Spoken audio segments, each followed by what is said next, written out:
এই দিনে শুধু হাজি বান্দারে মাপ পাবে, তাদেরই ক্ষমার ঘোষণা তা কিন্তু না। আমরা যারা যেতে পারিনি, আমরা যারা আরাফায় অবস্থান করতে পারিনি, আজকে আরাফার বাইরে রয়েছি, আমাদের জন্য একটা খোঁজ খবর রয়েছে, যেটি হাদিসের মধ্যে পাওয়া যায়।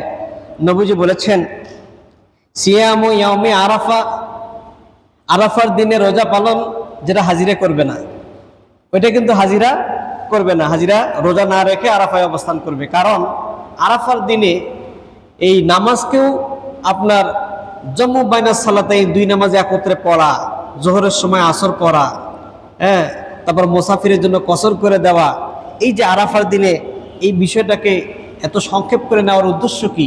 বান্দা যাতে এই দিনে বেশি বেশি করে হৃদয় খুলে প্রাণ ভরে আল্লাহর কাছে চাইতে পারে, আল্লাহ পাক তাদেরকে মাফ করে দিবেন। এই উদ্দেশ্যে নামাজটাকেও কি করা হয়েছে? একত্র করে নেওয়া হয়েছে, যাতে করে দোয়া করার সময় বেশি পায়। সময় কিন্তু বেশি না। আরাফার দিনের অবস্থানের সময় হচ্ছে সূর্য ঢলার পর থেকে সূর্য অস্তমিত হওয়া পর্যন্ত, মাগরিবের আগ পর্যন্ত, এইটুকু সময়ে অবস্থান করতে হবে, যাতে করে এই পুরো সময়টি বান্দাবান্দি ইবাদতের মধ্যে থাকতে পারে, আল্লাহর কাছে ক্ষমা চাইতে পারে, কাঁদতে পারে, জিকির করতে পারে, আল্লাহকে স্মরণ করতে পারে। এজন্য তাদের উপরে এই দিনে রোজা রাখার প্রয়োজন নাই। নবীজি অন্য হাদিসের মধ্যে বলেছেন যে আরাফায় যারা অবস্থান করবে তাদের রোজা রাখার প্রয়োজন নাই। কিন্তু আরাফার বাইরে যারা আমরা আছি, আমরা যদি আরাফার দিনে রোজা রাখি, আজকের দিনে রোজা রাখি, তাহলে আমাদের মর্তবা কি হবে? সহিহ মুসলিমের হাদিসের মধ্যে আসছে, নবীজি বলেছেন, সিয়ামু ইয়াউমি আরাফা আহতাসিবু আলাল্লাহ, আরাফার দিনে রোজা আমি আল্লাহ পাকের দরবারে কামনা করি, আইয়ু কাফফিরাস সানাতাল্লাতী ক্বাবলা ওয়াস সানাতাল্লাতী বাদা, যে পূর্বের এক বছরের গুনাহের কাফফারা আর পরবর্তী জীবনের আরেক বছরের গুনাহ অগ্রিম মাফ হয়ে যাবে। সুবহানাল্লাহ বিহামদি।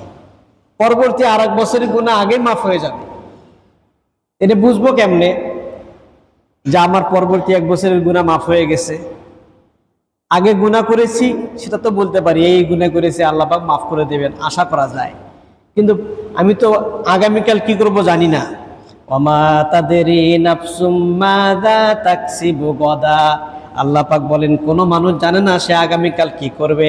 ওমা তাদেরি নাফসুম বিআই আরাদিন তামুত, কোনো মানুষ জানে না সে কোন দেশে, কোন এলাকায়, কোন জমিনে তার মৃত্যু হবে। আমরা কি জানি কেউ আমার মৃত্যু কোথায় হবে? এখানে যারা আমরা উপস্থিত হয়েছি, আমরা সুষ্ঠুভাবে ঘরে ফিরতে পারবো এর কোনো গ্যারান্টি আছে? নাই। আমাদের মৃত্যু কোথায় হবে আমরা জানি না, আগামীকাল কি করব জানি না। কিন্তু নবীজি আগামীকালের খবর দিয়ে দিলেন যে আগামী এক বছরের গুনাহ অগ্রিম মাফ হয়ে যাবে। সুবহানাল্লাহ বিহামদি। এর ব্যাখ্যা কি? এর ব্যাখ্যা হচ্ছে এই, আল্লাহ রাব্বুল আলামিন যাকে কবুল করবেন, এই রোজার সব যাকে দান করবেন, সেই বান্দা গুনাহ করতে চাইলেও সে গুনাহ আর করতে পারবে না। তার মনটাকে আল্লাহ পাক ঘুরিয়ে দিবেন। পাপ কাজ করতে যাবে কিন্তু চাইলেও পাপ কাজ করতে পারবে না, আল্লাহ তার মনটাকে পরিবর্তন করে দিবেন। সুবহানাল্লাহ বিহামদি। শয়তান থেকে তাকে হেফাজত করবেন, ফলে সে পাপ কাজে আগ্রহী হতে পারবে না, ভালো কাজে সে আগ্রহী হবে।